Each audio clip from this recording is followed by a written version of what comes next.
Francisco Sánchez del Rosario, Ciudad de Santo Domingo, 9 de marzo de 1817, San Juan de la Maguana, 4 de julio de 1861, fue un abogado, militar y político dominicano. Es considerado, junto a Juan Pablo Duarte y Ramón Matías Mella, como uno de los padres de la patria de la República Dominicana. Tras el exilio de Duarte, asumió el liderazgo del movimiento independentista sin dejar de mantener correspondencia con Duarte a través de sus familiares. Bajo Sánchez, los dominicanos derrocarían con éxito el dominio haitiano y declararían la independencia nacional el 27 de febrero de 1844. Con el éxito de la separación de Haití, Sánchez asumió el cargo de primer presidente interino de la República Dominicana antes de cederle su puesto. Pero sus ideas de un Estado independiente fueron desafiadas ferozmente por muchos dentro del sector, que sentían que la independencia de la nueva nación era solo un éxito temporal. Debido a sus ideales patrióticos, Sánchez, como muchos de sus pares, sería el receptor de estas luchas políticas. Su principal rival político no era otro que el general militar Pedro Santana. Su condición de patriota le trajo muchas consecuencias lamentables, entre ellas el encarcelamiento, la privación de sus bienes, el exilio por todo el Caribe y la muerte de sus compañeros. 1. En 1861. Sus peores temores sobre el fin de la República se hicieron realidad al enterarse de que el grupo pro-anexión liderado por el general Pedro Santana acordó reintegrar a la República Dominicana a su estatus colonial. Sin tiempo que perder, Sánchez se apresuró a regresar a su tierra natal para impugnar esta decisión, pero fue atraído a una trampa por las mismas personas que se aliaron con él, lo que provocó su lamentable muerte el 4 de julio de 1861. Su muerte desencadenó un duelo nacional en todo el país. También marcó una nueva era de lucha por la independencia, que finalmente se logró en 1865.1. Origen familiar. Primeros años. Artículo principal. España boba. Sánchez nació el 9 de marzo de 1817 en la ciudad de Santo Domingo, durante el periodo de 12 años bastante conocido por los dominicanos como España boba. Este periodo estuvo plagado de una crisis tanto económica como cultural, en vista del momento en el que Juan Sánchez Ramírez consiguió que la Junta de Bondillo a finales de 1808 decidiera volver a ser posesión española tras vencer al gobernador John Huy Farran en la batalla de Palo Hincado, quien aplicó el Tratado de Basilea en 1804, mediante el cual España previamente cedió la parte este de la isla a Francia en 1795.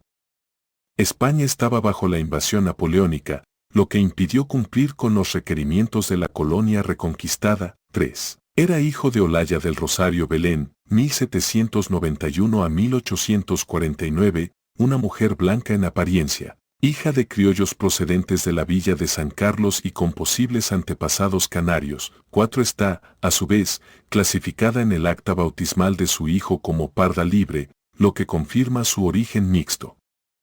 5. Su padre fue Narciso Sánchez Ramona, 1789 a 1869, de tez negra, que descendía mayoritariamente de esclavos. 6. 7. 8. Por su diferente condición racial y socioeconómica, siendo la de su esposa Olaya superior a la de él, tuvieron que casarse tras una autorización especial del alcalde de la ciudad.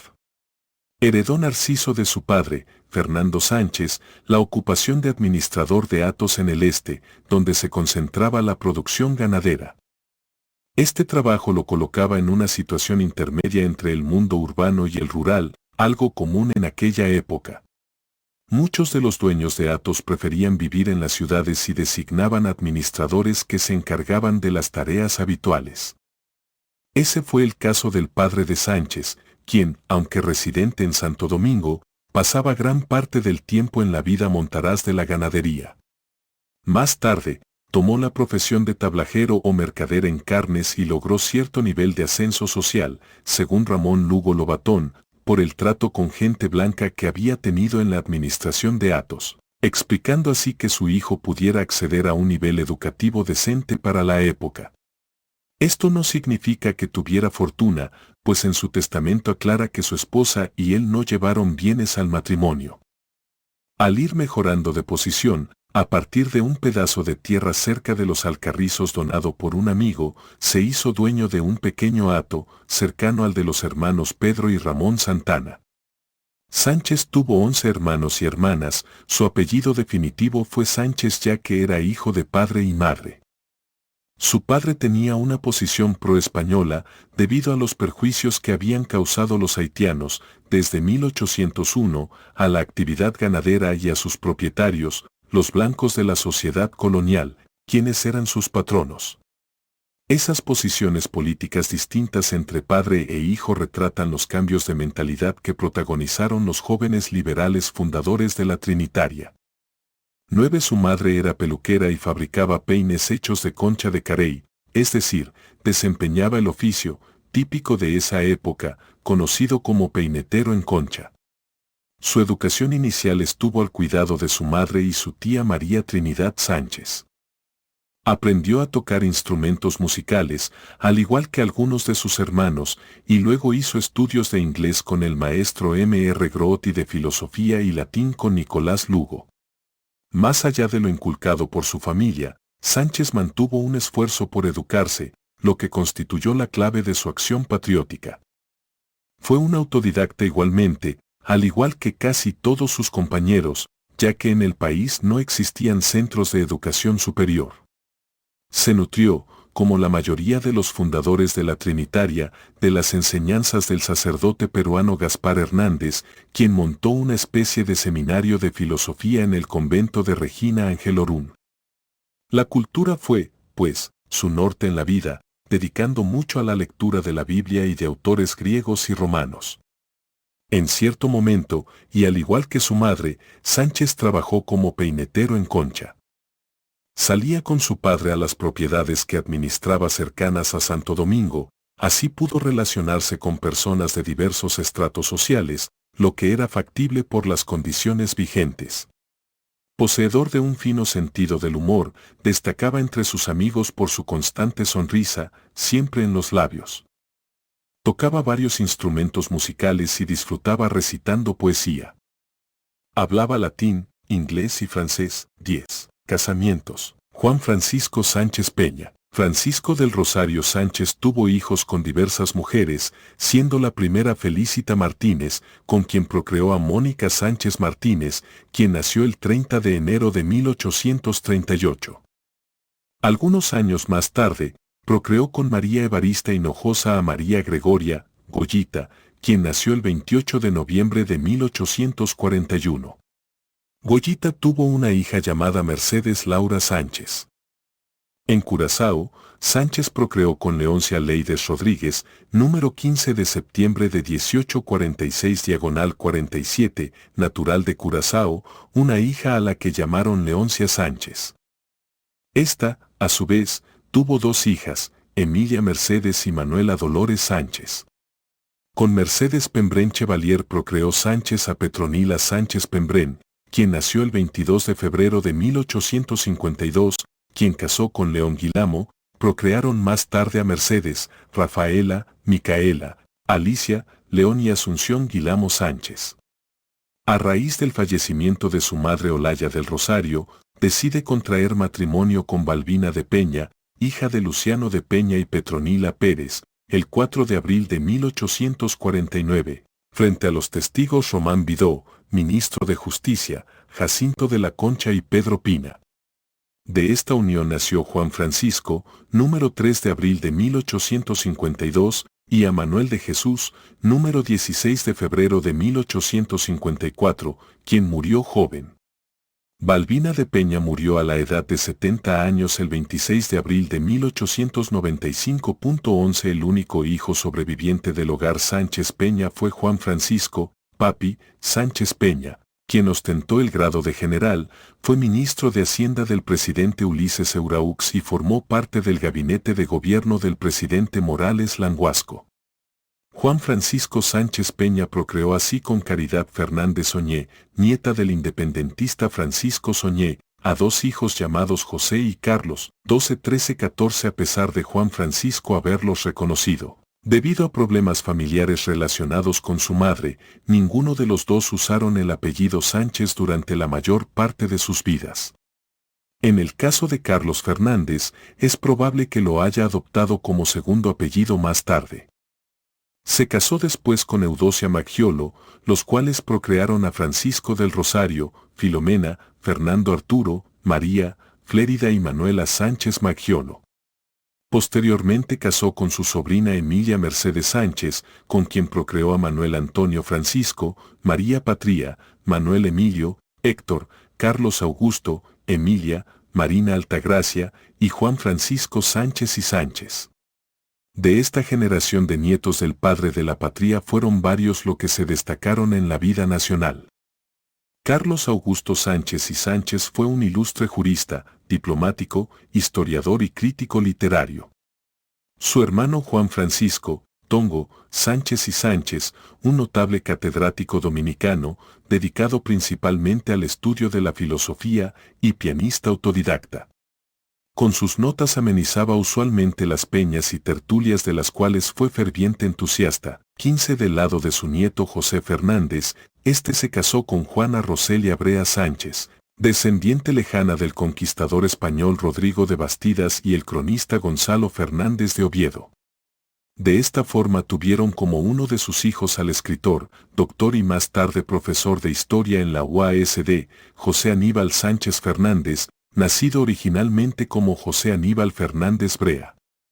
Este terminaría adoptando el Sánchez como apellido principal debido a un decreto emitido por Rafael Leónidas Trujillo, el cual dictaba que todos los descendientes del patricio se cambiaran su apellido principal, en caso de que no lo tuviesen, por el de su distinguido ancestro.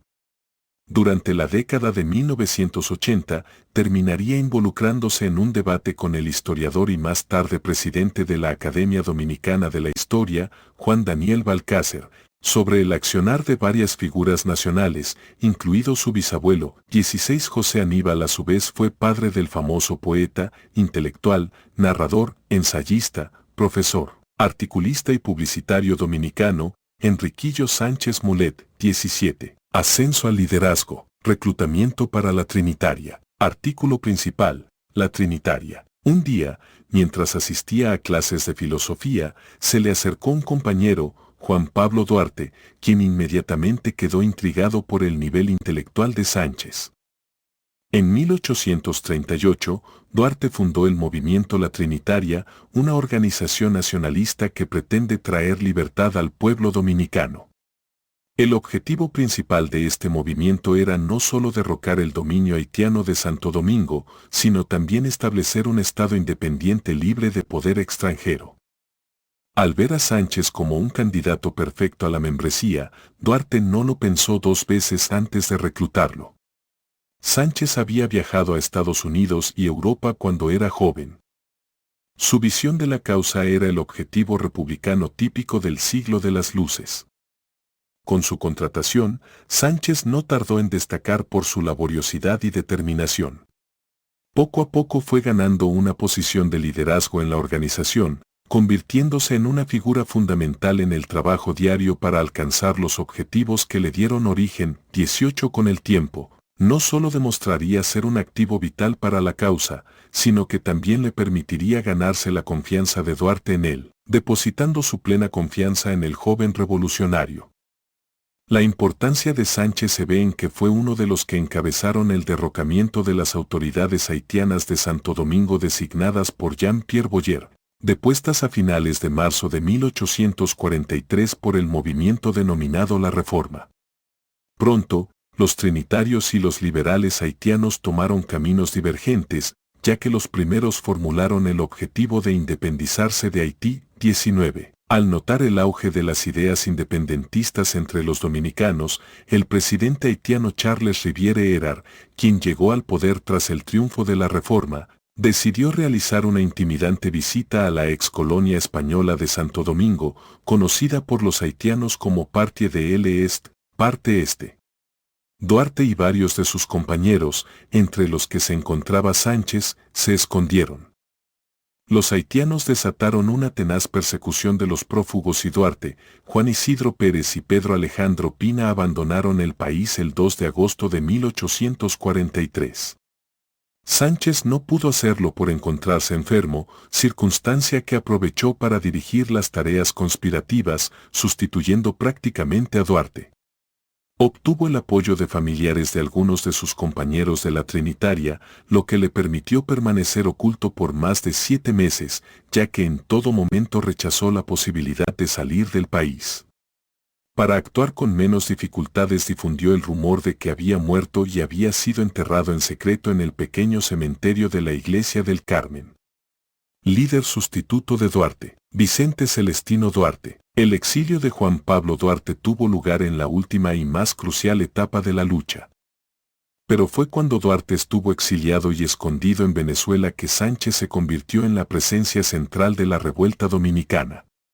En 1843, cuando Duarte se exilió en Curazao por temor a ser asesinado o encarcelado por las autoridades haitianas, Sánchez, que entonces tenía 25 años, asumió el liderazgo del movimiento independentista La Trinitaria, donde presidió las reuniones del grupo y amplió los contactos con representantes del sector social más importante de la ciudad, con la colaboración del consocio Ramón Matías Mella.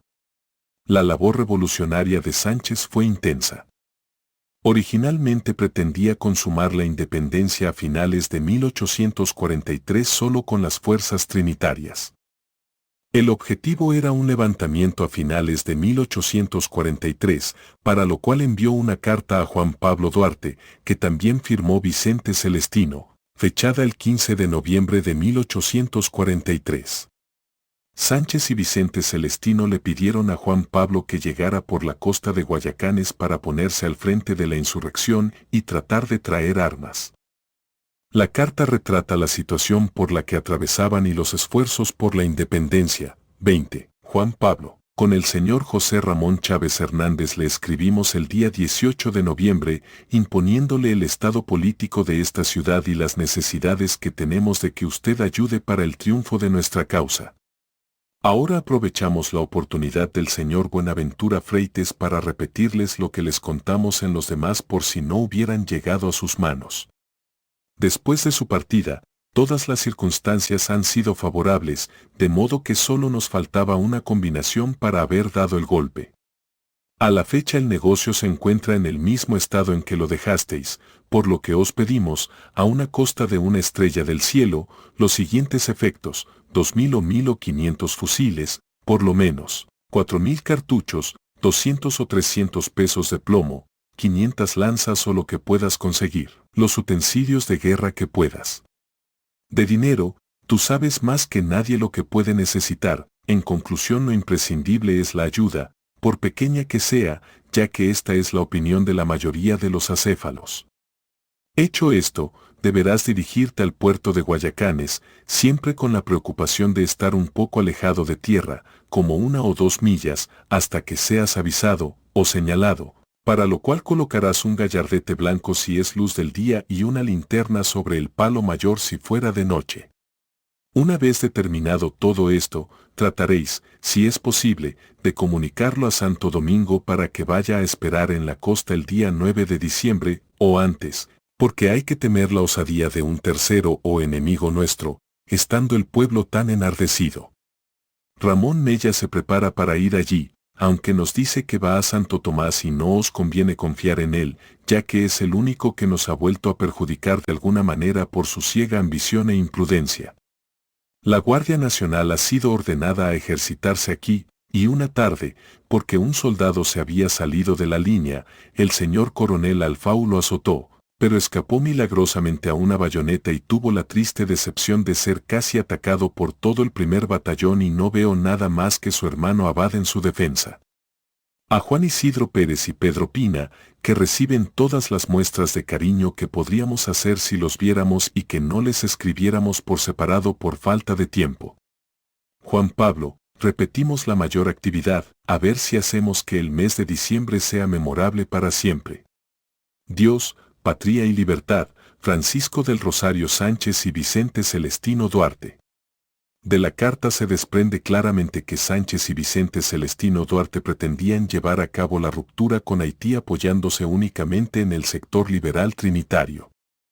Así se puede entender el reproche que le hicieron a Mella y la prisa que necesitaron para evitar que sus rivales del tercero, el equipo francés, les adelantaran. Sánchez redactó un manifiesto pidiendo la independencia, que se distribuyó por todo el país, cuyo texto se ha perdido. De la información que Pedro Alejandro Pina recibió y transmitió a Duarte, en carta de 27 de noviembre de 1843, se deduce que los trinitarios se habían recuperado de la represión de Herar y ganaban fuerza, mientras los partidarios franceses se debilitaban. Pina le dice a Duarte, el partido duartista ha progresado, recibiendo vida y movimiento de ese excelente patriota, del moderado, fiel y valiente Sánchez al que creímos en la tumba. Ramón Contreras es un nuevo líder del partido, también duartista. La del pueblo francés se ha debilitado hasta tal punto que en ella solo quedan Alfau y Delgado. Los demás seguidores, algunos se han sumado a los nuestros y los demás son indiferentes. El partido reinante lo espera como general en jefe para iniciar ese gran y glorioso movimiento revolucionario que traerá felicidad al pueblo dominicano. Ramón Matías Mella. Unos días después de la primera carta, a Sánchez le debió quedar claro que al sector que lideraba le resultaba imposible producir la independencia por sí solo y que, por tanto, era imperativo llegar a un acuerdo con gente de otras orientaciones. En este sentido, a finales de 1843 se reorientó hacia lograr una alianza con un sector conservador, postura que había criticado a Mella poco antes. De esta manera podemos entender lo que Pina le transmitió a Duarte, en el sentido de que algunos franceses se habían unido a los liberales. El eslabón básico de tal alianza fue Tomás Bobadilla, un abogado que ocupó cargos en la administración pública desde la época de España Boba y que había colaborado con el régimen haitiano. Bobadilla, al igual que otras figuras de prestigio social, entendió que la crisis en la que luchaban los grupos gobernantes de Haití había creado las condiciones para derrocar su gobierno. Por razones accidentales, Bobadilla no había llegado a acuerdos con Buenaventura Báez, figura dominante entre los representantes dominicanos en la Asamblea Constituyente de la capital haitiana, quien entabló negociaciones secretas con el cónsul general de Francia, Émile de Levasseur, para que el proyecto dominicano la República se constituiría como un protectorado de Francia. Se suponía que tal proyecto se materializaría mediante el nombramiento de un gobernador francés por 10 años renovables, la transferencia de Samaná y la cooperación con Francia en la reconquista de Haití. 21. Liberales y conservadores eran conscientes de sus debilidades y de la importancia de una alianza, pero los intentos realizados terminaron en fracaso. Mientras Duarte aún estaba en el país se sostuvieron reuniones en las que quedó claro que las diferencias eran insalvables. Correspondió a Sánchez romper esta animosidad mutua, siguiendo los pasos iniciados por Mella, cuando se convenció de que el sector trinitario que encabezaba no podía declarar la independencia por sí solo. Aunque la participación conservadora fue crucial para que se materializara el 27 de febrero, todo el trabajo estuvo dirigido por Sánchez y sus compañeros trinitarios, que tenían mayor capacidad de iniciativa que el grupo afrancesado. Esta primacía facilitó que los trinitarios se mantuvieran compactos en torno a Sánchez. 22. Acta de Independencia Dominicana. A partir de esta alianza se elaboró un documento en el que ambas partes pedían la creación de la República Dominicana. El documento se titula Manifiesto de los Pueblos de la Parte Oriental de la Antigua Isla Española o de Santo Domingo, sobre las causas de su separación de la República de Haití y es conocido simplificadamente como Manifiesto del 16 de enero por la fecha en que se publicó. Fue leído por primera vez.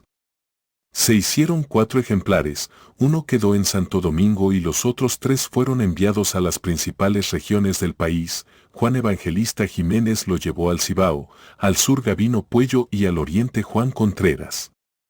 El manifiesto del 16 de enero fue una respuesta al elaborado por Buenaventura Báez el 1 de enero del mismo año, en el que pedía la creación de la República Dominicana como protectorado de Francia. El primero, en cambio, expresaba claramente el propósito de establecer un Estado plenamente soberano, aunque no mencionaba el término independencia sino el de separación. Aún así, no hay indicios de enfoques proteccionistas que mediarían en la autonomía nacional. La difusión secreta del texto acabó creando las condiciones para el derrocamiento del régimen haitiano. 23. En uno de los párrafos del manifiesto, Sánchez denota su firme decisión de alcanzar el objetivo contenido en el juramento trinitario. 24. Creemos haber demostrado con heroica constancia que los males de un gobierno deben sufrirse mientras sean soportables, antes que hacer justicia aboliendo formas, pero cuando una larga serie de injusticias, violaciones e insultos, continuados hacia el mismo fin, denotan el designio de reducirlo todo al despotismo y a la más obsoleta tiranía. Es derecho sagrado de los pueblos y su deber sacudirse el yugo de tal gobierno y proporcionar nuevas garantías que aseguren su estabilidad y prosperidad futuras, y agrega, hace 22 años, el pueblo dominicano, a través de una de esas fatalidades del destino, está sufriendo la opresión más ignominiosa.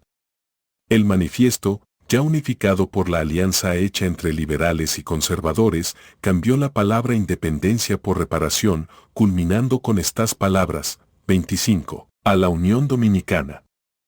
Como se nos presenta el momento oportuno desde Neiva hasta Samaná, desde Azua hasta Montecristi, las opiniones coinciden y no hay dominicano que no exclame con entusiasmo: separación, Dios, patria y libertad. Reunidos en casa de Sánchez, el 24 de febrero, los miembros de la Trinitaria discutieron sobre los planes del levantamiento, que acordaron que se fijaría para el 27 de febrero de 1844. Un día después, los rebeldes fueron enviados a varios puntos del país con el fin de finalizar los acuerdos tomados durante la reunión. Además de Sánchez y Mella, a esa reunión asistieron Vicente Celestino Duarte, José Joaquín Puello, los de la Concha, Jacinto y Tomás, Juan Alejandro Acosta y muchos otros. A propuesta de algunos de sus compañeros, entre los que se encontraban Félix Mercenario, Manuel María Valverde, Manuel Jiménez y Mariano Echavarría, se acordó que Sánchez presidiera la Junta de Gobierno que debía dirigir los destinos de la naciente república. En los días anteriores se había logrado el compromiso de los oficiales de los regimientos 31 y 32, así como de la guarnición de la ciudad. Por ejemplo, Manuel Jiménez obtuvo el apoyo de Martín Girón, oficial encargado de la Puerta del Conde.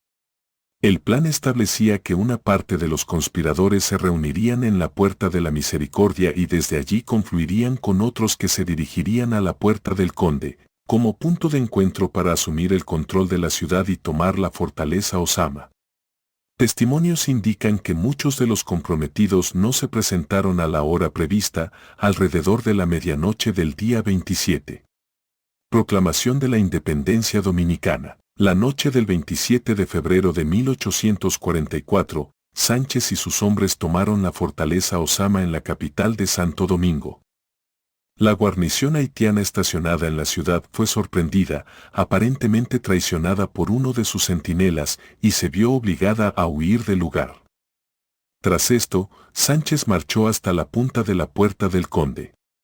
Mella, que acababa de llegar a la ciudad, disparó su legendario trabuco al aire, y en ese momento, Sánchez izó por primera vez la histórica bandera tricolor independiente dominicana de 1844. Gritando a todo pulmón, la consigna nacional, Dios, patria y libertad, proclamando al mundo el nacimiento de la nueva nación independiente, la República Dominicana.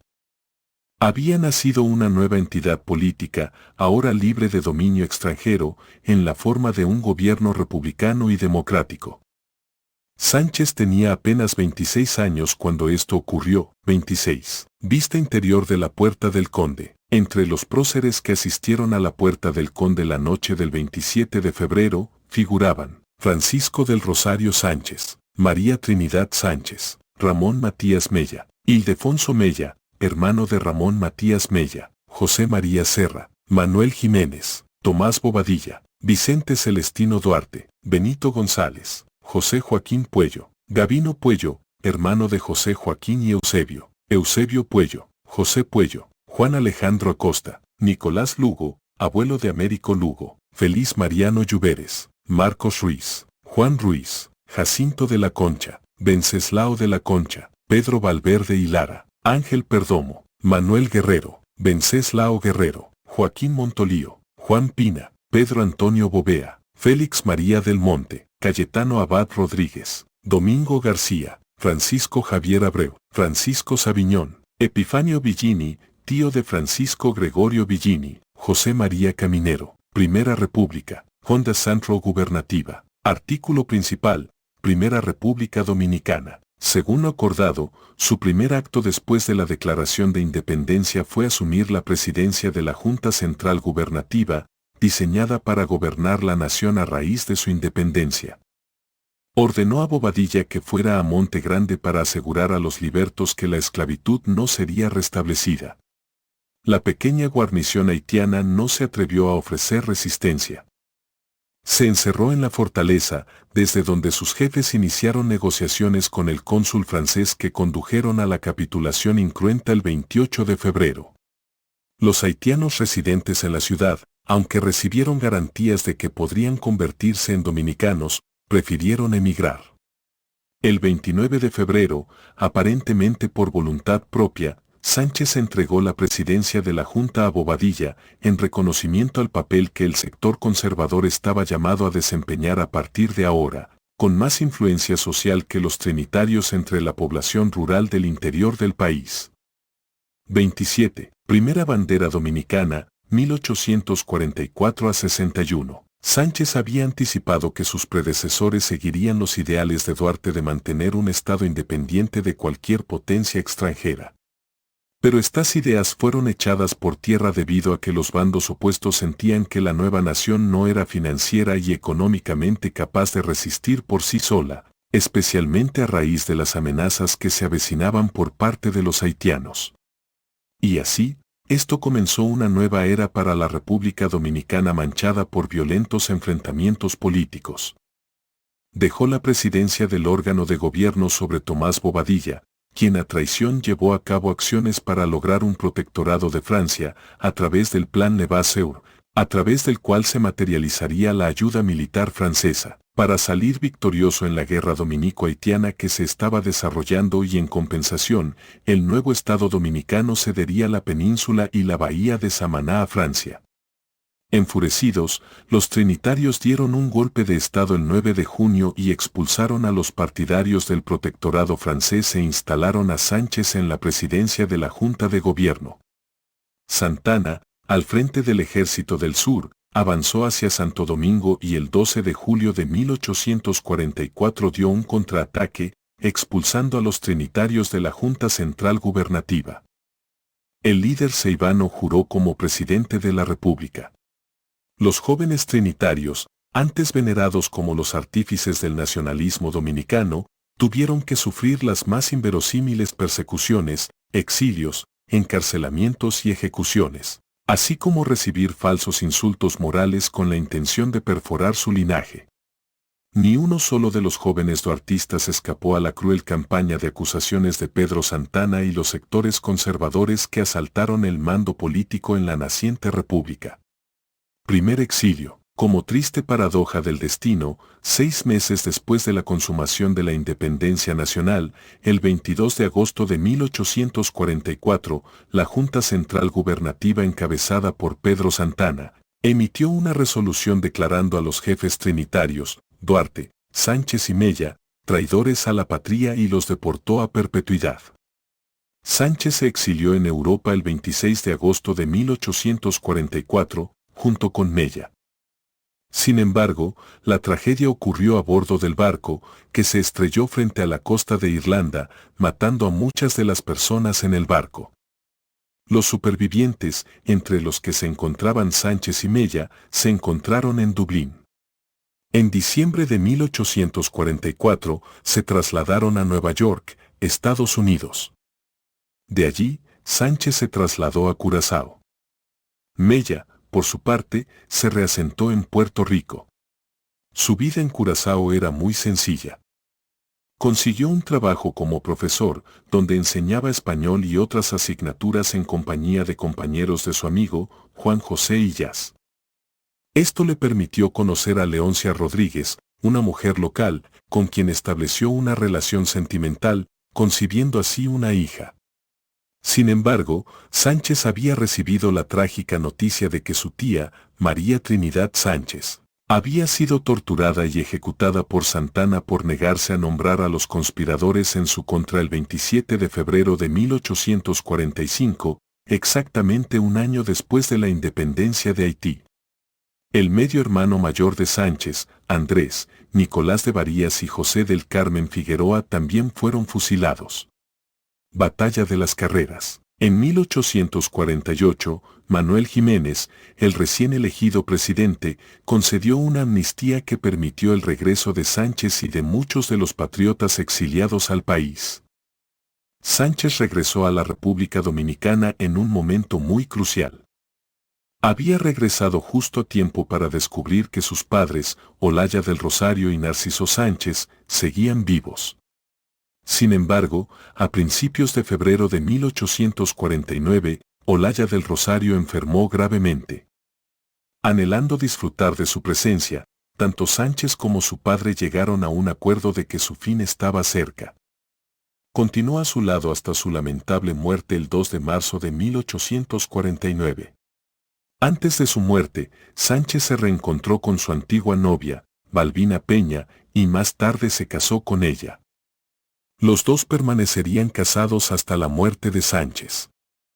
Además, el viudo Narciso Sánchez se volvería a casar con Amory Winkler Pitinelli, natural de Curazao, procreando a María Teresa Sánchez Winkler en 1852.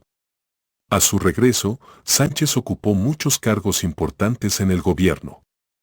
Fue nombrado comandante de armas de la ciudad de Santo Domingo por Jiménez. Sin embargo, casi inmediatamente después de asumir el cargo, Faustin Soulouque, el nuevo gobernante de Haití, provocó una nueva invasión en el territorio. El jefe del ejército dominicano, Antonio Duvergé, sufrió algunas derrotas contra las tropas haitianas, lo que fue utilizado por los partidarios de Santana para desacreditarlo y desobedecer sus órdenes. La población de la ciudad de Santo Domingo entró en pánico porque creían que nada detendría a Soulouque. En el Congreso, Buenaventura Báez promovió el nombramiento de Santana como jefe del ejército, contraviniendo la posición de Jiménez. El intento que hizo de dirigir las tropas también terminó en fracaso, víctima de un sabotaje por parte de los fieles de Santana. Sánchez acompañó a Santana durante unos días. Sin embargo, parece que surgieron diferencias entre ellos por razones desconocidas, y cuando comenzó la batalla de las Carreras, el 21 de abril, Sánchez se había retirado hacia Santo Domingo. Aunque regresó al teatro de los acontecimientos tan pronto como escuchó los disparos de cañón, llegó después de que la batalla había terminado, 28 tras la victoria dominicana sobre los haitianos. Sánchez escribió un testimonio, en el que escribe, 29. Cuando comenzó la invasión de Soulouque, yo estaba en la capital desempeñando el cargo de comandante de armas.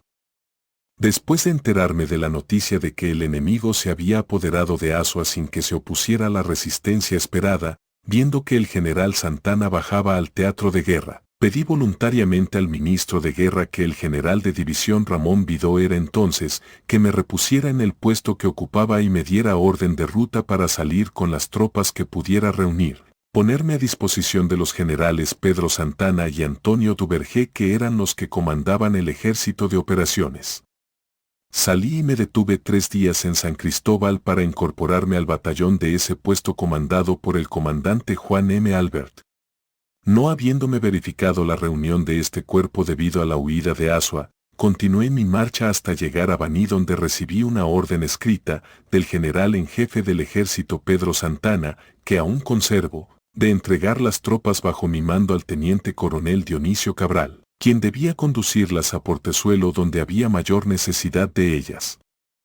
Acatándome a las órdenes del cacique como debía, verifiqué dicha entrega el mismo día que recibí la orden y siempre continué hasta llegar a la presencia del general Santana, que se encontraba en Sabana Buey. Esa misma noche nuestras tropas desertaron del puesto de número, que eran las Termópilas de la República. El general Duvergé, que había sostenido un combate heroico ese mismo día y que estaba esa misma noche en compañía del general Santana, antes de recibir la noticia de que las tropas bajo su mando inmediato habían desertado del puesto en su ausencia, puede decir cuánto le rogué que me tomara en su compañía y volviera a Número, cuyo lugar era en ese momento el punto de combate, pero este guerrero estaba quebrantado en su salud por el cansancio de la guerra y se retiró al pueblo de Baní. Fue entonces cuando el general Santana, aparte de las saludables medidas que ya había tomado para mejorar el orden de la campaña, comenzó sus ingeniosas y felices operaciones en el campo de las carreras, incorporando al ejército de acción incluso a su propia guardia para pasar la noche. Escasez de tropas, y todos ellos encabezaron una marcha forzada al mando de los generales Merced Marcano, Bernardino Pérez y Abad Alfao, para conquistar en el campo de las carreras bajo el mando inmediato y en presencia del general Santana, los laureles inmarcesibles que debían coronar los templos de los libertadores de la patria. Murió el general Ricardo Miura, pero vive el general Pascual Ferré, y muchos otros que fueron testigos de lo que voy a referir. Me quejé al general Santana de que, por mis derechos de antigüedad, me confiara el mando de una división que iba a combatir. Reiteré esta afirmación, allí donde no se dicen mentiras, allí donde se distinguían los colores de las banderas enemigas, pero el general Santana me respondió que quería que yo estuviera en su compañía y repitió estas mismas palabras en su memorable proclama al ejército en el campo de las carreras. Permanecí así muchos días. Apenas habían transcurrido 4 días desde el combate entre Número y las carreras, y Santana llegó a este último lugar la víspera de la batalla, hasta que, por razones que no viene el momento de precisar, tomé mi pasaporte del general Santana para la capital. En mi marcha me detuve en Baní, y tan pronto como se distinguió el cañoneo enemigo en esta ciudad, me preparé e hice una contramarcha temprano, acompañado del coronel Tavera para reunirme con el general Santana. Pero las provisiones que había tomado eran tan precisas que la presencia del enemigo en el campo y su destrucción fue el rayo. Sánchez incluso se dirigió a la nación, en relación con la contundente victoria de Santana, con lo siguiente, 30, pero ¿quién lo iba a creer? Ni siquiera publicaron los informes que di anunciando el triunfo, y si lo publicaban al cabo de semanas, devorados por una vergonzosa envidia, ocultaban maliciosamente nuestro nombre. A pesar de que 4 años antes Santana había asesinado a su tía y a su hermano, en ese momento Sánchez se cuidó de no acosarlo. Se vio obligado a aceptar la política conservadora imperante como precio para permanecer en el interior del país. Sin embargo, se negó a apoyar el golpe de Estado encabezado por Santana contra el presidente Jiménez y prefirió retirarse de la vida política para ejercer la profesión de abogado o defensor público.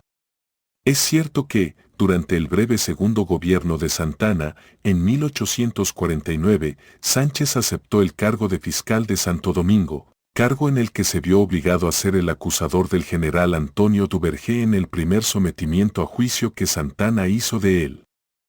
Sánchez y Duvergé siguieron siendo amigos, a pesar de este acto de Santana. 31. Movido por esta actitud cautelosa, y aunque retirado del ejercicio de la profesión, en 1853, Sánchez publicó el artículo Amnistía, en el que felicitaba a Santana por su disposición a permitir el regreso de todos los perseguidos políticos como consecuencia de haber asumido la presidencia por tercera vez, y lo elevaba a la categoría de héroe supremo de la nación. La decisión de Sánchez de elogiar a Santana le ha valido duras críticas. Sin duda, Sánchez se resignó a insertarse en el orden de cosas existente, pero eso no significa que abdicara de sus posiciones esenciales en los objetivos nacionales.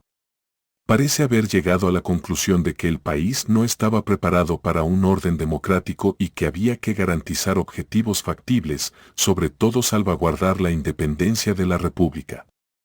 32. 1853 a 1859. Alineamiento con Báez, Segundo Exilio y Revolución Cibaeña, Buenaventura Báez. Sin embargo, para 1853, las relaciones entre Sánchez y Santana llegaron a un punto de quiebre cuando Santana logró expulsar a Buenaventura Báez del país. Esto dio lugar a una feroz lucha entre los dos políticos, de la que Sánchez, al igual que Duvergé, se puso del lado de este último. Durante este tiempo, el baecismo se había ganado el apoyo de todos aquellos que se habían convertido en adversarios del creciente despotismo de Santana. Los partidarios de Báez eran en su mayoría gente joven, educada y con convicciones liberales de la ciudad de Santo Domingo. Para Sánchez, este lado le resultaba demasiado familiar al de su postura política, lo que le permitió llegar a un acuerdo con Báez al darse cuenta de que la autoridad de Santana podía ser cuestionada. Tuvo que replantearse su decisión de volver a la política, porque le invadía y seguiría estándolo hasta su muerte un agudo sentimiento de decepción. Pero el sentido del deber y la vocación de darlo todo por el bien del país, las máximas vestiduras de su grandeza, eran más fuertes. 33. Alrededor de este tiempo, Sánchez fue abordado por Pedro E. Pelletier y Pedro Ramón de Mena, conspiradores que organizaron un grupo que buscaba derrocar a Santana y reinstalar a Báez como presidente. Antes, el 25 de marzo, fracasó una rebelión que pretendía derrocar a Santana. Al parecer, Duvergé estaba involucrado en esa conspiración. Como resultado, Duvergé, su hijo mayor de 23 años, Tomás de la Concha, y muchos otros fueron ejecutados por orden de Santana el 11 de abril de 1855. Cuando esto fracasó, Sánchez sería exiliado a Curazao por segunda vez. Allí estableció una fuerte relación con Báez, quien se dio cuenta de la importancia de contar con el apoyo de alguien de talla como Sánchez. 34. El regreso de Báez se vio facilitado por el acuerdo al que llegó con el cónsul español, Antonio María Segovia, mientras se encontraba exiliado en Santo Tomás. La beligerancia de Segovia se debió a que Santana estaba orientada hacia la anexión a Estados Unidos, propósito que comenzó a perfilarse a través de un tratado mediante el cual se arrendaba la península de Samaná. Y si la República Dominicana caía bajo la tutela norteamericana, como era el interés de Santana, los intereses de España en Cuba se verían afectados. Con el fin de socavar el acercamiento de Santana a los Estados Unidos, Segovia estableció que todos los dominicanos que quisieran podían convertirse en ciudadanos españoles. Los baecistas aprovecharon la ocasión para ampararse en su condición de súbditos españoles y llevar a cabo una oposición sin correr riesgos. Esto creó un estado de cosas que Santana no podía controlar. 35. Se le permitiría regresar en agosto de 1856, cuando Santana renunció y Manuel de Regla Mota asumió el cargo como nuevo presidente. Cuando Báez regresó a la presidencia para un segundo mandato, Sánchez se preparó para apoyarlo para expulsar la influencia de Santana sobre la nación. Sin embargo, cuando se le consideró para la candidatura, Sánchez se negó, creyendo que Báez era un mejor candidato. Con su presidencia, nombró a Sánchez gobernador de la provincia de Santo Domingo y comandante de armas de la ciudad otra vez, aunque Sánchez mantendría este cargo en discreto. Curiosamente, cuando José María Cabral llevó prisionero a Santana a Santo Domingo, para luego deportarlo a Martinica, Sánchez permitió que Santana se quedara en su residencia, e incluso lo trató con compasión. El 7 de julio de 1857, Báez se enfrentó a un levantamiento santiaguero debido a la emisión de una gran cantidad de papel moneda que se utilizó para comprar la cosecha de tabaco. Esta acción incomodó a los políticos del Cibao, quienes sintieron que el gobierno no satisfacía sus intereses. En los días siguientes, casi toda la nación se adhirió al gobierno provisional encabezado por José Desiderio Valverde. Pero a pesar de esto, las tropas no pudieron atacar la ciudad. Afortunadamente para Santana, esto le permitió recuperar su estatus político e incluso le dio el liderazgo que rodeaba a Santo Domingo, aún reconociendo la capacidad militar de Santana. El asedio a la ciudad se prolongó durante casi un año, aunque Santana se abstuvo de lanzar un contraataque, una gran parte de la población de la ciudad estaba a favor, entre los que se encontraban Sánchez y Cabral. Ambos hombres fueron colocados como jefe de la defensa de la ciudad, donde cada uno lanzó sus propios métodos ofensivos que los llevaron a Majorra pocos días después del estallido de la Revolución Cibaeña. Más tarde renunciaría a su cargo y, según lo acordado por las partes interesadas, se le permitiría permanecer en el país sin ser perseguido. Continuó su vida como abogado, alejado de los asuntos políticos. El 28 de abril de 1859, fue suspendido por un mes por el tribunal debido a la supuesta falta de reverencia y otras fechorías cometidas contra el Poder Judicial. Posteriormente, el 16 de mayo, fue rehabilitado por la Corte Suprema de Justicia. Uno de los hechos más significativos de su carrera tuvo lugar el 12 de agosto de 1859, en un sonado caso de adulterio contra Víctor George, capitán de artillería con el grado de teniente coronel.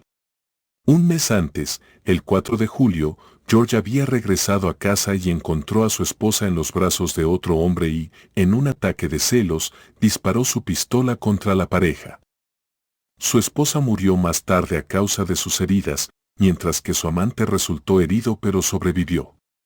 Sánchez asumió la defensa de George, haciendo gala de sus habilidades como abogado, y terminó su alegato final con las siguientes palabras: 36. Señores magistrados, hoy vais a pronunciaros sobre una causa célebre, como también debe ser vuestra decisión.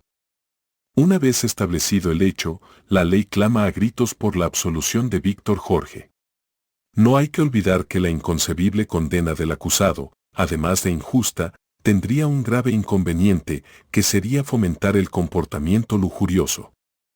Además de ser justa, su absolución tendría una ventaja, la de fortalecer el respeto de las mujeres por sus maridos. El caso terminó con la absolución de George, y Sánchez fue sacado de la corte sobre los hombros de la audiencia emocionada. Al enterarse de la expedición de Sánchez en el sur, Víctor Jorge partió a pie para participar en la lucha en un gesto de gratitud, pero fue asesinado cerca de la ciudad de Azua por los partidarios de Pedro Santana. Anexión a España, 1859 a 1861, destierro y anexión. Artículo principal, ocupación española de la República Dominicana. Sin embargo, fue durante este periodo que el desorden político y económico asoló a la nación caribeña. Con la Guerra de Independencia Dominicana llegando a su fin, el país había heredado una gran cantidad de deuda debido a los fuertes gastos de Santana en las guerras, así como a la bancarrota de la tesorería que quedó durante el tiempo de Báez en el cargo. El desgobierno del poder por parte de Santana, combinado con el régimen corrupto de Báez, dejó un efecto devastador en la economía de la nación. Esto, junto con los temores constantes de otro ataque de los haitianos, dio justificación para que la nación fuera anexada a una potencia extranjera. Jura del gobernador y capitán general de Santo Domingo, don Pedro Santana, por Wenceslao Cisneros Sánchez, quien había estado bajo vigilancia durante meses después de la revolución, era sospechoso de participar en una nueva conspiración contra el gobierno de Santana, una vez más con el propósito de devolverle el poder a Báez.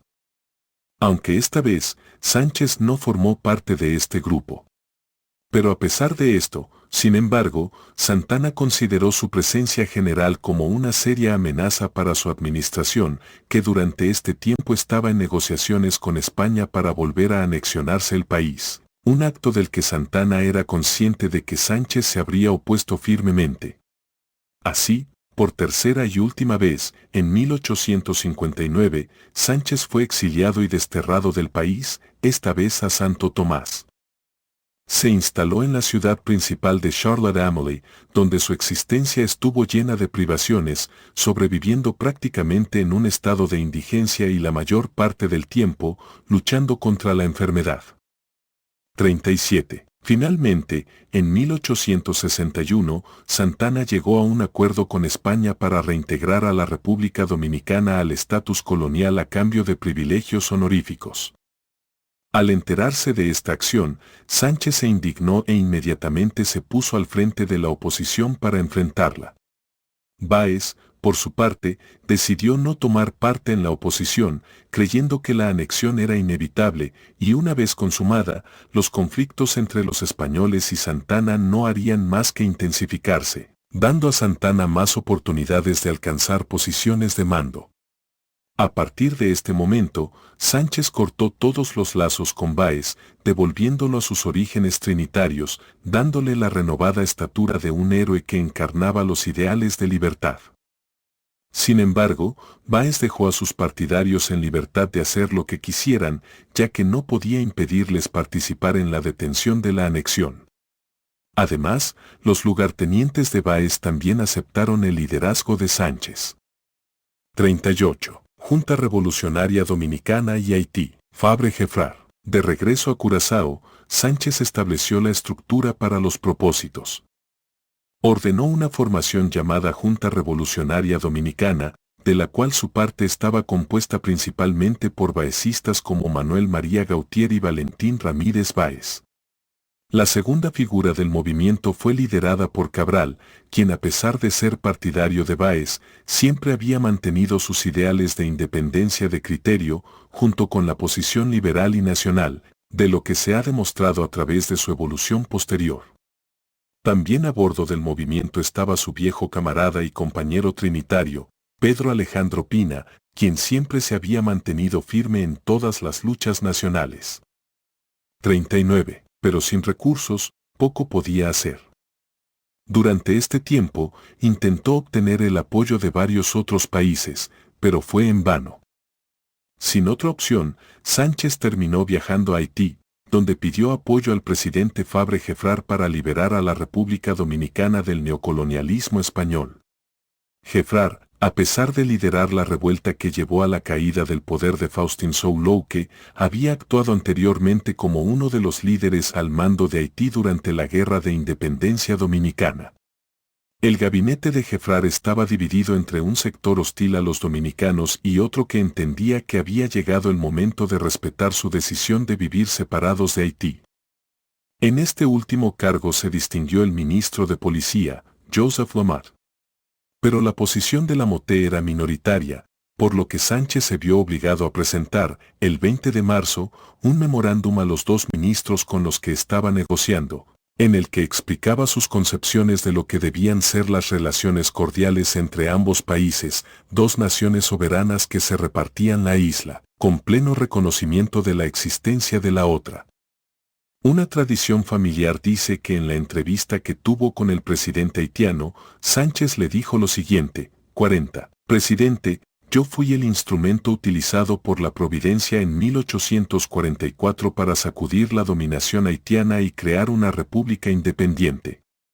Pero, no lo hice por odio, por algún sentimiento innoble o por ideas de preocupación social, sino porque creía que constituíamos dos pueblos con caracteres diferentes en todos los órdenes, que somos dos pueblos diferentes que pueden formar estados separados, y que la isla es lo suficientemente grande y hermosa como para ser compartida entre nosotros, dividiendo el dominio de la misma.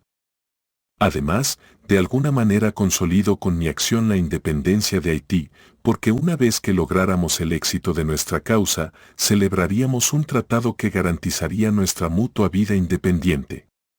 No sería así, cuando España, una potencia de primer orden, posee la parte oriental de la isla con peligro para ti. Santana va a anexar Santo Domingo a España y vengo a prevenir este crimen, prevenirlo, afirmo mi trabajo y garantizo el suyo. Por eso he venido a pedirles que pasen las fronteras y los recursos con los que impedir la anexión que se pretende llevar a cabo. Aunque inicialmente se mostró escéptico, finalmente accedió a dar ayuda a los rebeldes debido a la posibilidad de que España extendiera su poder al resto de la isla. Se acordó que saldría de Haití y regresaría en secreto, para que el gobierno haitiano no se comprometiera con la expedición que iba a realizar. Además del permiso para usar su territorio, la administración haitiana accedió a proporcionar armas a los revolucionarios dominicanos.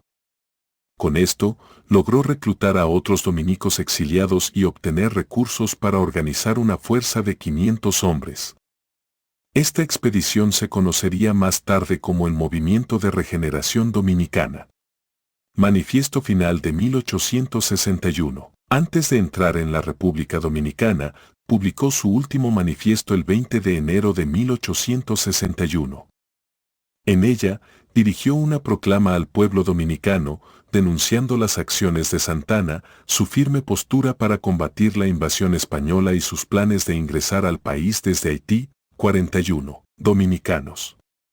El déspota Pedro Santana, el enemigo de vuestras libertades, el plagiario de todos los tiranos, el escándalo de la civilización, quiere perpetuar su nombre y sellar vuestra vergüenza para siempre, con un crimen casi nuevo en la historia. Este crimen es la muerte de la patria. La República se vende en el extranjero y la bandera de la cruz, muy pronto, ya no ondeará sobre vuestras fortalezas.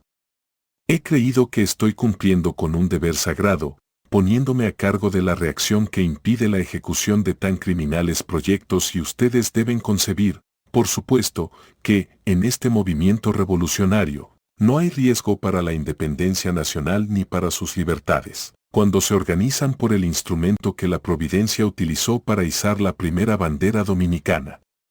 No te haría este recordatorio que mi modestia rechaza, si no me viera obligado a hacerlo por las circunstancias, pero usted conoce bien mis sentimientos patrióticos, la rectitud de mis principios políticos y el entusiasmo que siempre he tenido por ese país y por su libertad, y, no lo dudo, me harás justicia. He puesto un pie en el territorio de la República, entrando por el territorio de Haití, porque no he podido entrar por otra parte, requiriendo así la buena combinación, y porque estoy convencido de que esta República, con la que ayer cuando era un imperio, luchábamos por nuestra nacionalidad, está hoy tan comprometida como nosotros, que la conservemos gracias a la política de un gabinete republicano, sabio y justo. Pero, si la calumnia busca pretextos para mancillar mi conducta, responderás a cualquier acusación, diciendo en voz alta, aunque sin jactancia, que yo soy la bandera nacional. Compatriotas. Las cadenas del despotismo y de la esclavitud te esperan, es el regalo que te da Santana para entregarse al goce pacífico del precio de ti, de tus hijos y de tus bienes. Rechaza tal ultraje con la indignación de un hombre libre, dando el grito de reproche contra el tirano. Sí, contra el tirano, contra Santana y solo contra él. Ningún dominicano, si alguien lo acompaña, es capaz de semejante crimen a menos que esté fascinado. Hagamos justicia a nuestra raza dominicana. Solo Santana, el traidor por excelencia, el asesino instintivo, el eterno enemigo de nuestra libertad, el que se ha apoderado de la República, es el que tiene interés en este tráfico vergonzoso, es el único capaz de llevarlo a cabo para ponerse al mando. Excepto por sus males, él es el único responsable y criminal de los crímenes contra la patria. Dominicanos. A las armas. Ha llegado el día de salvar, para siempre, la libertad. Venid, ¿no oyes el grito de la afligida patria que te llama en su ayuda? Vuela en su defensa, salva a esa hija favorita de los trópicos, de las ignominiosas cadenas que su descubridor se llevó a la tumba. Muéstrense dignos de su país y del siglo de la libertad. Demuéstrale al mundo que eres parte del número de esos pueblos indómitos y belicosos que admiten la civilización por costumbres, goces con menoscabo de sus derechos, porque esos goces son cadenas de oro que no mitigan el peso, ni borran la infamia. Dominicanos. A las armas. Derrocar a Santana, derrocar la tiranía y no duden en declararse libres e independientes, enarbolando la bandera cruzada de los 27 y proclamando un nuevo gobierno que reconstituya el país y les dé las garantías de libertad, progreso e independencia que necesitan. Abajo Santana. Viva la República Dominicana. Viva la libertad. Vive la independencia. En otra carta, escrita a Damián Báez, el 16 de enero, 4 días antes, Sánchez afirma con firmeza: mi país está vendido. Con esto basta. Con su misión ya establecida, Sánchez regresó a Santo Tomás, mientras sus seguidores se congregaban en Haití, viniendo de Santo Tomás a Curazao. Sus planes también ganaron el apoyo de soldados dominicanos que habían llegado a Haití poco tiempo antes, como Domingo Ramírez y Fernando Tavera. Los dirigentes baecistas, sin embargo, prefirieron permanecer en Puerto Príncipe. 42. Captura. Entrada a República Dominicana. Mapa de Elías Piña. Entrando por Hondo Valle, en la actual provincia de Elías Piña, el 1 de junio de 1861, Sánchez encabezó su fuerza en un intento de derrocar a Santana, dirigiéndose hacia Santo Domingo. La expedición se dividió en 3 cuerpos. El centro fue liderado por Sánchez y entró en la zona de Hondo Valle para atacar a San Juan desde el este. El segundo cuerpo estaba al mando de José María Cabral e ingresó por comendador, con la misión de atacar San Juan por el oeste. El tercer cuerpo estaba bajo el mando de Fernando Tavera y debía tomar Neiva, de donde era originario el veterano general. Iba a proteger ese flanco y luego liderar parte de sus fuerzas en apoyo de Sánchez. Además, la expedición contó con el apoyo de milicianos haitianos de Mirebalais e Hincha, o Hinche, zonas cercanas a la frontera. No está claro por qué se movilizaron estos milicianos, aunque probablemente fue por iniciativa del gobierno haitiano. 43. Tavera encontró dificultades, ya que era impopular en el Valle de Neiva debido a sus inclinaciones autoritarias y su deserción hacia Haití el año anterior. En cambio, Sánchez obtuvo el apoyo de personas influyentes de la sierra, entre las que se destacó Santiago de Olio. Por ello, no encontró obstáculos, cruzó el cercado y pudo avanzar hasta Vallejuelo con la intención de caer sobre San Juan. Por su parte, Cabral tomó las matas de Farfán sin encontrar muchos obstáculos y se disponía a avanzar sobre San Juan. 44. Mientras tanto, Cabral recibió información de que el gobierno haitiano había decidido retirar el apoyo a los revolucionarios dominicanos, forzado por las amenazas de una escuadra española que estaba estacionada en la bahía de Puerto Príncipe. Ante esta situación, procedió a dar marcha atrás sin esperar la orden de Sánchez. Algunos de sus subordinados solicitaron permiso para ir a El Cercado a notificar a Sánchez. Al recibir la noticia, Sánchez también decidió dar marcha atrás, aunque consideró la posibilidad de ignorar la decisión de la regencia haitiana. Seguramente, la precipitada acción de Cabral le obligó a ordenar la retirada. 45. Pero Sánchez desconocía que los habitantes de El Cercado, que antes se habían aliado con él, también le retiraron su apoyo. Se habían considerado perdidos ante el fracaso de su empresa y resolvieron salvarse del castigo del gobierno. Este acto acabaría sellando el destino de Sánchez. Cuando Sánchez partió hacia Haití, se sorprendió de que Santiago de Oleo no estuviera presente. 46. En cuanto a de Oleo, conocía la ruta exacta por donde se dirigirían Sánchez y sus compañeros, por lo que le tendió una emboscada. Como no había tropas españolas en la zona, Sánchez y sus compañeros avanzaron confiados, pero fueron sorprendidos por una emboscada tendida por de Oleo en el Cerro Juan de la Cruz, cerca de Hondo Valle, el 20 de junio.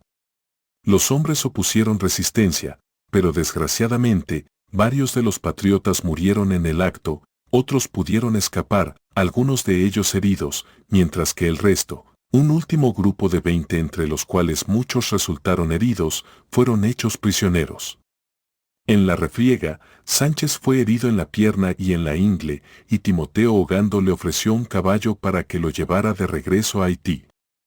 Sánchez, sin embargo, se negó y finalmente también fue capturado. Los patriotas fueron llevados a San Juan, donde Santana ordenó que fueran juzgados. En realidad fue un juicio prefabricado, ya que desde Azua, Santana dirigía todo lo que sucedía en San Juan. El cabo segundo Antonio Peláez de Campomanes, el español de mayor rango en el gobierno, se opuso al juicio porque consideraba que la condena a muerte de los expedicionarios capturados iba a constituir un precedente desastroso que minaría el prestigio de España. 47. Juicio militar. El Consejo de Guerra estaba presidido por el general Domingo La Sala y otros 5 oficiales. El fiscal era el coronel Tomás Pimentel y el secretario, Alejo Justo Chanlate. Los defensores de los acusados fueron Cristóbal José de Moya y Vanilejo José Soto. Durante el juicio, quedó claro que carecía de probidad. Sufriendo graves heridas, el amargado Sánchez trató de trasladar la totalidad de la expedición únicamente sobre sus hombros con la esperanza de que se perdonara la vida de sus seguidores a cambio de la suya, pero fue en vano. Su defensa fue muy poderosa, creyendo que sus acciones no podían ser juzgadas bajo la ley dominicana y mucho menos bajo la ley española, la última de las cuales Sánchez argumentó no se había ejecutado. En medio del juicio reprendió a uno de sus acusadores, Romualdo Montero, quien había sido uno de los traidores en Hondo Valle, por lo que las autoridades lo detuvieron y lo agregaron a Sánchez y sus compañeros. También reprendió al juez La Sala, acusándolo de guardarle rencor por motivos personales. 48. El texto completo de su defensa es el siguiente. 49. Juez presidente, sé que todo está escrito. A partir de este momento seré el abogado de mi causa. Tú, Domingo Lázala, designado para juzgar mi causa, intentas en vano humillarme. Lamento tener que recordarle en público que fui su abogado defensor ante los tribunales de Santo Domingo y logré que lo absolvieran cuando fue acusado como presunto autor del asesinato de uno de sus familiares del Cibao. Cuando una facción se levanta contra cualquier orden del gobierno establecido, es deber de ese gobierno acercarse a esa facción hasta que investigue la razón de su protesta. Si esto tiene una base legítima, se deben abordar sus razones y, cuando no, las facciones deben ser castigadas de acuerdo con la ley. Vengo al país con el firme propósito de preguntar a quien quiera si ha consultado el deseo de los dominicanos de anexar la patria a una nación extranjera. ¿Por qué leyes seré juzgado? Con los españoles que no han empezado a gobernar, ya que el protocolo establece un interregno de meses para que comiencen a regir las leyes del reino, o con los dominicanos, que me mandan a apoyar la independencia y soberanía de la patria. ¿Bajo qué ley se nos acusa? ¿En virtud de qué ley se solicita la pena de muerte para nosotros? ¿Invocar la ley dominicana? Imposible. La ley dominicana no puede condenar a quienes no han cometido otro delito que no sea querer quedarse con la República Dominicana. ¿Invocar la ley española? No tienes derecho a ello. Ustedes son oficiales del ejército dominicano. ¿Dónde está el Código español bajo el cual nos condenó? ¿Es posible admitir que en el Código Penal español exista un artículo por el cual los hombres que defiendan la independencia de su país deben ser condenados a muerte? Pero veo que el fiscal está pidiendo lo mismo para estos hombres que para mí, la pena capital. Si hay un culpable, el único soy yo. Estos hombres vinieron porque yo los conquisté. Si va a haber una víctima, que sea yo solo. Yo fui quien les dijo que tenían que cumplir con su deber de defender la independencia dominicana para que no se la robaran. Así que, si hay una sentencia de muerte, que sea solo contra mí. He echado por tierra su acusación, fiscal. Para enarbolar la bandera dominicana era necesario derramar la sangre de la familia Sánchez, para bajarlo se necesita a la familia Sánchez. Ya que mi destino está resuelto, que se cumpla. Imploro la clemencia del cielo e imploro la clemencia de esa excelsa primera reina de España, doña Isabel II, en favor de estos mártires de la patria. Para mí, nada, muero con mi trabajo. En otro relato, también se citó a Sánchez diciendo, díganle a los dominicanos que muero con la patria, por la patria, y a mi familia que no se acuerden de mi muerte para vengarla. A pesar de su templanza, Sánchez no pudo evitar vivir momentos de amargura. Así lo explica la carta a su esposa, Balbina Peña, aconsejándole que se asegure de que sus hijos no entren en política y se dediquen al comercio fuera del país. Para no ser cómplice de la ignominia, uno de los comandantes de las tropas españolas que había llegado a San Juan días antes, Antonio Luzón, decidió partir con su batallón en dirección a Juan de Herrera para realizar ejercicios. 50. Ejecución. Según Moreta Castillo, el sacerdote Narciso Barrientos le dio la última comunión a Sánchez, y mientras lo hacía, Sánchez recitó el versículo 6 del Salmo 50, Tobi soli peccavi et malum coram te feci. Aquí está el que solo tiene pecado y te ha hecho mal. Mientras era conducido al patíbulo en una silla de manos, el patriota herido recitó el Salmo 50, miserere, pidiendo misericordia a Dios. Antes de ser fusilado, Sánchez le pidió al joven Avelino Orozco que lo ayudara a envolverse alrededor de la bandera dominicana y al escuchar la orden fuego, Sánchez gritó aún más fuerte, Finis Polonia. Fin Polonia, punto. Esto fue en referencia al final de la República y evocando al patriota polaco Tadeusz Kościuszko en la batalla de Maciejowice. Sánchez, 2 veces héroe y padre fundador de la República Dominicana, fue asesinado a tiros el 4 de julio de 1861 en San Juan de la Maguana, a la temprana edad de 44 años. Sánchez, al igual que varios de sus compañeros, murió con el primer disparo. Otros no tuvieron tanta suerte y fueron rematados con machetes y palos. Los generales anexionistas Eusebio Puello y Antonio Abad Alfao observaron impasibles la salvaje ejecución. Entre otros, estaban Félix Mota, Domingo Piñeiro Boscán, Rudecindo de León, Francisco Martínez, Julián Morres y Morres, Juan Erazo, Benigno del Castillo, Gavino Simonó Guante, Manuel Valdemora, José Antonio Figueroa, Pedro Zorilla, Luciano Solís, José Corporán, o Ciprián, Juan Gregorio Rincón, José de Jesús Paredes, Epifanio Jiménez, o Sierra, Juan Dragón, León García y Juan de la Cruz. Consecuencias. La ejecución de Sánchez conmocionó a toda la isla. Envió un mensaje claro a los patriotas sobre el destino de cualquiera que se atreviera a desafiar el dominio español. Sin embargo, la lucha por la independencia continuó aumentando a medida que surgía una nueva era de patriotas que se unían a la causa, desencadenando así el interludio de la Guerra de Restauración Dominicana. Tras la muerte de Sánchez, su hermana Socorro fue exiliada a Santo Tomás durante 2 años. Cuando regresó a la República Dominicana en 1863, fue encarcelada durante 1 año por su franqueza contra el régimen. 51. Gregorio Luperón, un patriota puertoplateño de 22 años, expresó su oposición a la presencia española en República Dominicana y fue arrestado. Sin embargo, logró escapar de la cárcel y buscó refugio en Estados Unidos y más tarde en Haití. Regresó al país a través de Montecristi, donde comenzaría su revuelta contra el dominio español, y Pedro Santana, que en ese momento gobernaba el país bajo una dictadura militar, en apoyo de España.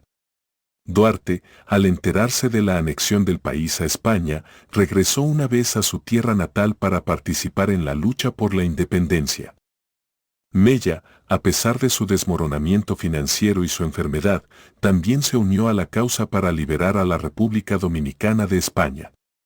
Eventualmente, estas acciones, así como las de muchos otros, dieron sus frutos. En 1865, la reina Isabel II, al darse cuenta de que no podía enfrentarse a los dominicos, retiró su apoyo y retiró las tropas que le quedaban del país, restaurando así la independencia de la nación y poniendo fin a la última amenaza española a la República Dominicana. Sánchez nunca vivió para ver que esto sucediera. Legado. El legado de Sánchez está grabado para siempre en la memoria de la República Dominicana. Sus contribuciones a la política, al nacionalismo y a los ideales de un Estado dominicano independiente lo marcaron como un verdadero ícono para la nación. Algunos historiadores lo han acreditado como el verdadero padre de la patria debido a su condición de líder del movimiento independentista tras el exilio de Duarte en Venezuela. Muchos dominicanos incluso lo consideran el más fuerte de los padres fundadores. Valiente, honesto, audaz y descarado, las cualidades de Sánchez lo distinguieron de muchos patricios, haciendo el honorable acto de sacrificar su vida por la nación. En 1875, los restos de Sánchez fueron exhumados del cementerio municipal de San Juan y llevados a la Catedral Primada de América, colocándose así la Capilla de los Inmortales. Posteriormente, en 1944, fueron llevados a la Puerta del Conde, junto a los de Duarte y Mella. Desde 1976, descansan en un mausoleo de mármol llamado Altar de la Patria, que se encuentra en el Parque Independencia de la ciudad de Santo Domingo. Entre sus legados más reconocidos se encuentra Estar enterrado en un mausoleo, el altar de la patria, en la Puerta del Conde junto a Duarte y Mella, lugar del inicio de la Guerra de la Independencia. En la provincia de Samaná, la ciudad de Sánchez lleva su nombre en su honor. Muchas escuelas en la República Dominicana llevan su nombre. Las calles de muchas partes de la República Dominicana llevan su nombre. Un barrio de Santiago de los Caballeros lleva su nombre en su honor. En San Juan de la Maguana, en la actual provincia de San Juan, lugar donde Sánchez fue ejecutado, un parque lleva su nombre y una estatua conmemorativa dedicada a su legado. Sánchez está representado en la moneda de 5 pesos dominicanos. También aparece representado en el billete de 100 pesos dominicanos junto a Duarte y Mella.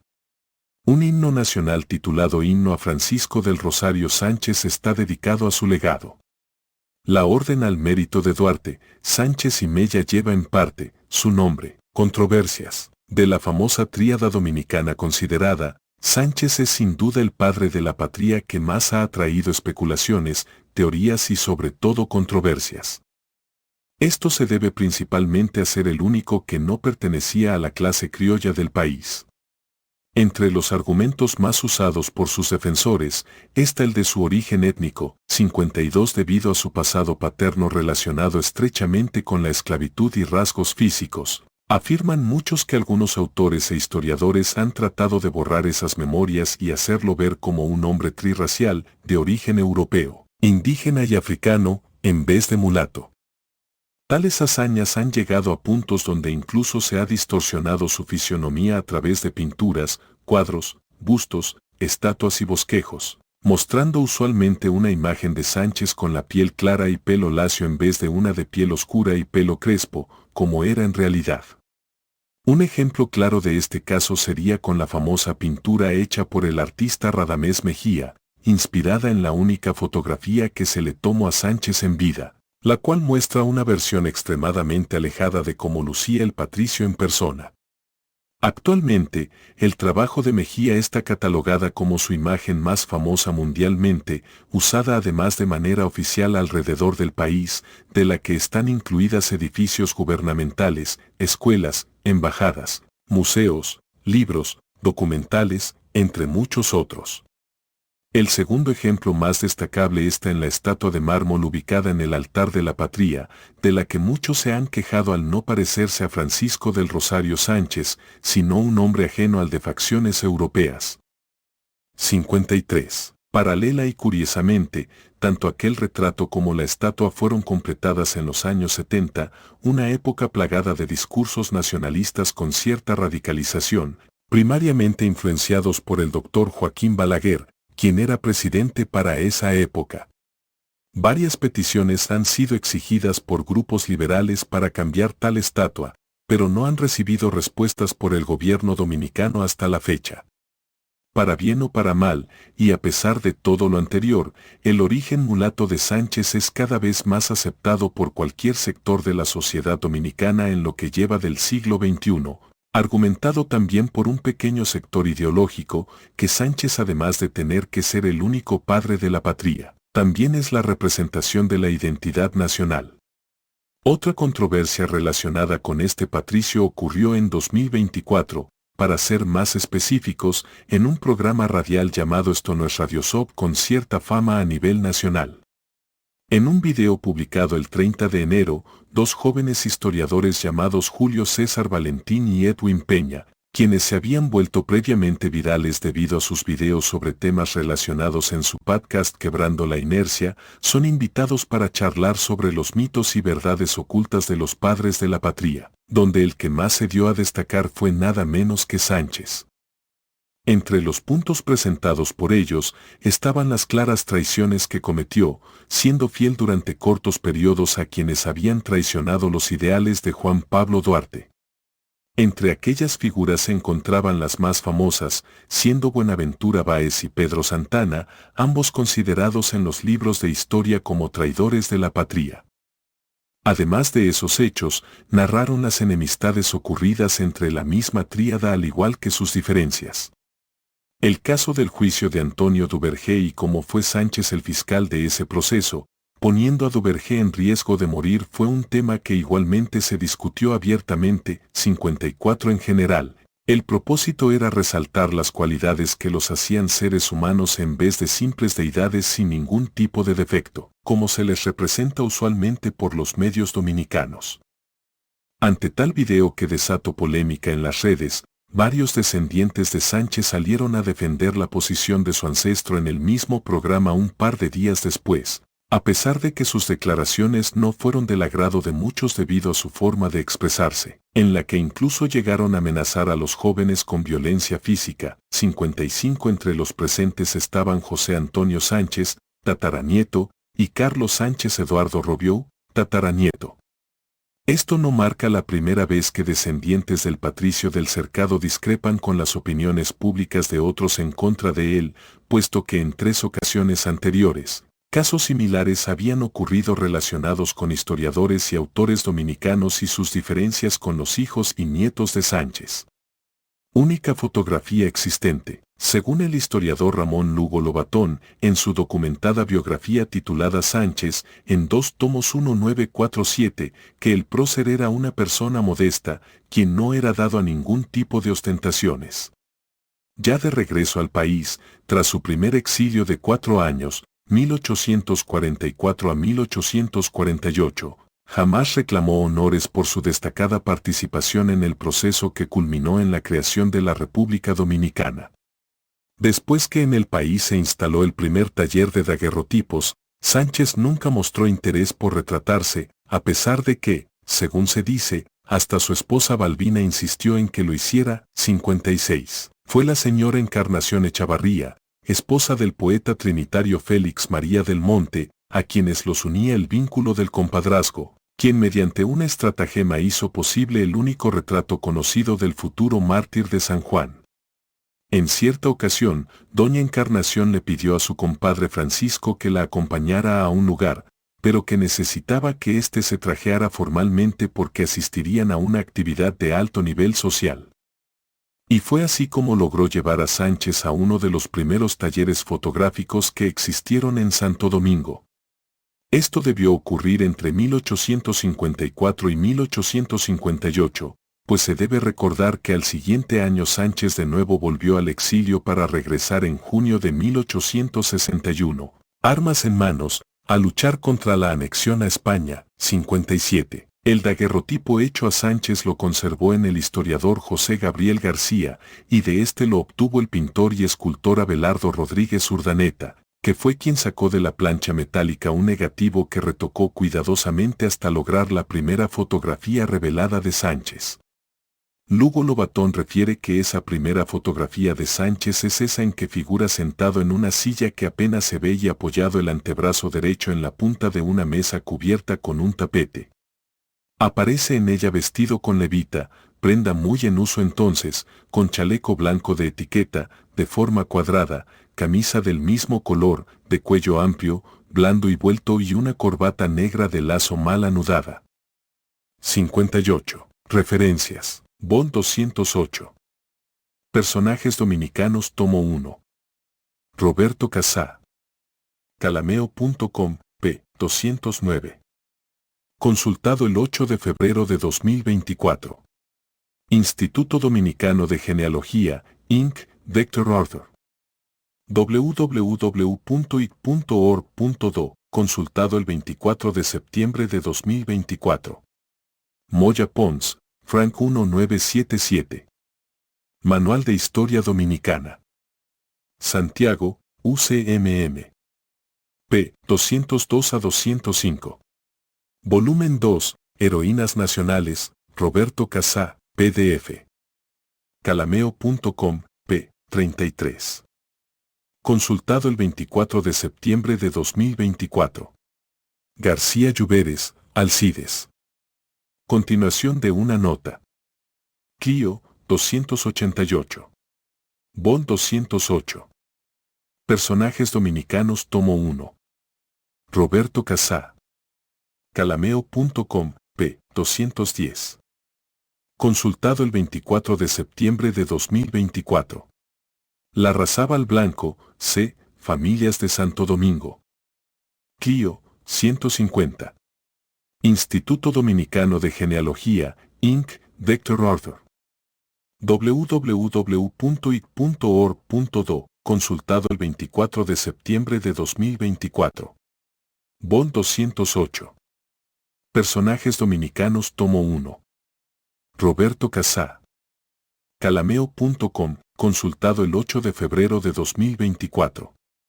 Volumen V, Padres de la Patria, Roberto Casá. Calameo.com, consultado el 9 de febrero de 2024. Instituto Dominicano de Genealogía, Inc., Dr. Arthur. www.ic.org.do, consultado el 8 de febrero de 2024.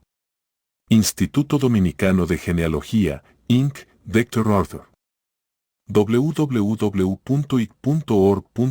consultado el 8 de febrero de 2024. Suazo, publicado por S. Aquiles Ramírez. Familia Sánchez y consultado el 13 de marzo de 2024. Pichardo, José del Castillo, 11 de octubre de 2008. Con la música por dentro. Diario Libre. Consultado el 15 de marzo de 2024. Instituto Dominicano de Genealogía, Inc., Dr. Arthur. www.ic.org.do, consultado el 8 de febrero de 2024.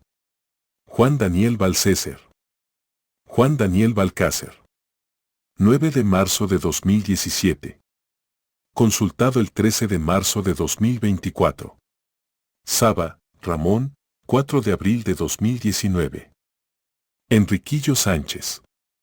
El Nuevo Diario, República Dominicana. Consultado el 13 de marzo de 2024.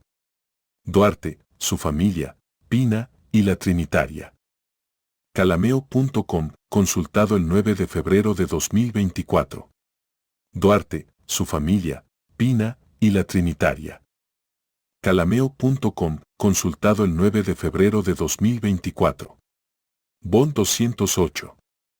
Personajes dominicanos tomo 1. Roberto Casá. Calameo.com, consultado el 9 de febrero de 2024. Bond 208. Personajes dominicanos tomo 1. Roberto Casá. Calameo.com, consultado el 9 de febrero de 2024. Bond 208. Personajes dominicanos tomo 1. Roberto Casá. Calameo.com, consultado el 9 de febrero de 2024. Bond 208. Personajes dominicanos tomo 1. Roberto Casá. Calameo.com, consultado el 9 de febrero de 2024. Personajes dominicanos. Bond 208. Personajes dominicanos tomo 1. Roberto Casá. Calameo.com, consultado el 9 de febrero de 2024. 278 antes y después del 27 de febrero Roberto Casá. Calameo.com, consultado el 9 de febrero de 2024. Bond 208. Personajes dominicanos tomo 1. Roberto Casá. Calameo.com, consultado el 10 de febrero de 2024. Bond 208. Personajes dominicanos tomo 1. Roberto Casá. Calameo.com, consultado el 10 de febrero de 2024. 278 antes y después del 27 de febrero Roberto Casá. Calameo.com, consultado el 10 de febrero de 2024. 278 antes y después del 27 de febrero Roberto Casá. Calameo.com, consultado el 10 de febrero de 2024. Bond 208. Personajes dominicanos tomo 1. Roberto Casá. Calameo.com, consultado el 10 de febrero de 2024. Bond 208. Personajes dominicanos tomo 1. Roberto Casá. Calameo.com, consultado el 10 de febrero de 2024. Bond 208. Personajes dominicanos tomo 1. Roberto Casá. Calameo.com, consultado el 10 de febrero de 2024. Bond 208. Personajes dominicanos tomo 1. Roberto Casá. Calameo.com, consultado el 10 de febrero de 2024. Bond 208. Personajes dominicanos tomo 1. Roberto Casá. Calameo.com, consultado el 10 de febrero de 2024. Acerca de Sánchez. Volumen V, Padres de la Patria, Roberto Casá. Calameo.com, consultado el 10 de febrero de 2024. Volumen V, Padres de la Patria, Roberto Casá. Calameo.com, consultado el 10 de febrero de 2024. Volumen V, Padres de la Patria, Roberto Casá. Calameo.com, consultado el 10 de febrero de 2024. Bond 208. Personajes dominicanos tomo 1. Roberto Casá. Calameo.com, consultado el 10 de febrero de 2024. Volumen V, Padres de la Patria, Roberto Casá. Calameo.com, consultado el 10 de febrero de 2024. Bond 208. Personajes dominicanos tomo 1. Roberto Casá. Calameo.com, consultado el 10 de febrero de 2024. Bond 208. Personajes dominicanos tomo 1. Roberto Casá. Calameo.com, consultado el 10 de febrero de 2024. Bond 208. Personajes dominicanos tomo 1. Roberto Casá. Calameo.com, consultado el 10 de febrero de 2024. Bond 208. Personajes dominicanos tomo 1. Roberto Casá. Calameo.com, consultado el 10 de febrero de 2024. Duarte, su familia, Pina y la Trinitaria. Calameo.com, consultado el 10 de febrero de 2024. Bond 208. Personajes dominicanos tomo 1. Roberto Casá. Calameo.com, consultado el 10 de febrero de 2024. Bond 208. Personajes dominicanos tomo 1. Roberto Casá. Calameo.com, consultado el 10 de febrero de 2024. 278 antes y después del 27 de febrero Roberto Casá. Calameo.com, consultado el 10 de febrero de 2024. Bond 208. Personajes dominicanos tomo 1. Roberto Casá. Calameo.com, consultado el 10 de febrero de 2024. Candelario, Gineta B. Candelario Gineta B2016. Sánchez, María del Socorro del Rosario, en inglés. Oxford University Press ISBN 978-0-19-993579-6. DOI, 10.1093-acref-0199-935796.001. 0001-acref-0978-019935796-E-1885. RSKI igual a L0 Lultan Result igual a 139. Consultado el 10 de febrero de 2024. Movimiento afirma país discrimina a Francisco del Rosario Sánchez por negro. Diario Libre. 9 de marzo de 2020. Consultado el 11 de febrero de 2024. Libre, Diario, 14 de febrero de 2007. La estatua de Sánchez y el altar de la patria.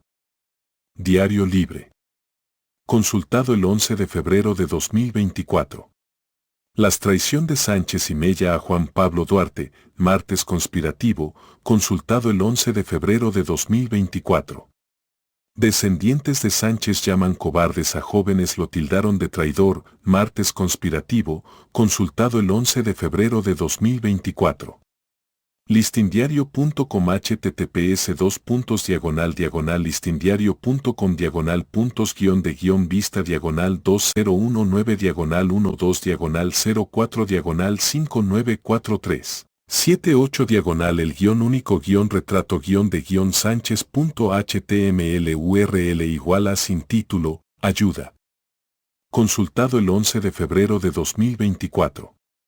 Listindiario.com https://listindiario.com /vista 2019 12 04 5943 78 el único retrato de sánchez.html URL igual a sin título, ayuda.